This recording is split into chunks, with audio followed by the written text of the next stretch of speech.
PTI के अहम रहनुमा को अदालत से बड़ा रिलीफ मिल गया। शहबाज गिल को बैरून मुल्क जाने की इजाजत दे दी गई। लाहौर हाईकोर्ट ने पाकिस्तान तहरीक इंसाफ के रहनुमा शहबाज गिल को 4 हफ्तों के लिए अमेरिका जाने की इजाजत दे दी।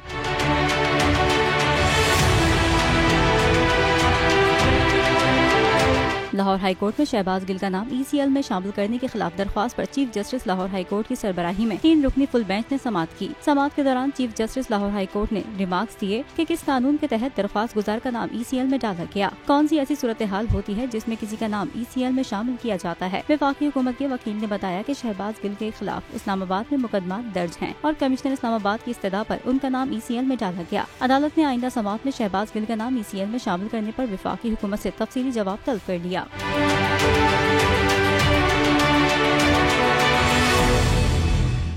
नजर आ रहा है सामने लिखा हुआ है जुल्म मिटने के लिए 2 चीजों से मिटेगा भाई। एक अदल की कुर्सी पे जो लोग बैठते हैं ना, वो अदल के हिसाब से फैसले करने लगे।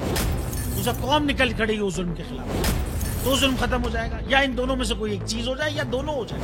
अगर 420 का मुकदमा था, उस वक्त अदलिया में जो लोग बैठे हुए केस देख रहे थे वो पूछते ना, यार चीट हुआ कौन है। जब उनको दिखता कोई चीट नहीं हुआ, केस खत्म कर देते। तो जालिम जुल्म कर ही नहीं पाता। 9 जजेस ने नोट बिफोर किया मेरे केस को, यार 1.5 साल चला। शख्सी जमानत का केस, सेम केस इस्लामाबाद में कर दिया। एक ही इल्जाम पे 2 केस हो नहीं सकते भाई। मतलब 60 दिन का वक्त होता है। 102 दिन के बाद मैं जीत गया, केस बरी हो गया। 102 दिन के बाद अपील फाइल की, एक्सेप्ट कर ली। नहीं करते ना एक्सेप्ट, खत्म हो जाता ना जुल्म यार। भरी अदालत में मुझे बरी कर दिया, फिर पता नहीं क्या हुआ 2.5 घंटे बाद का नोट बिफोर।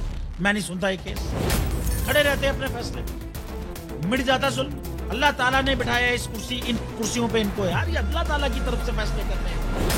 तो या तो ये फैसले आएंगे, जुल्म मिट जाएगा, या कौम खड़ी हो जाएगी जुल्म के खिलाफ।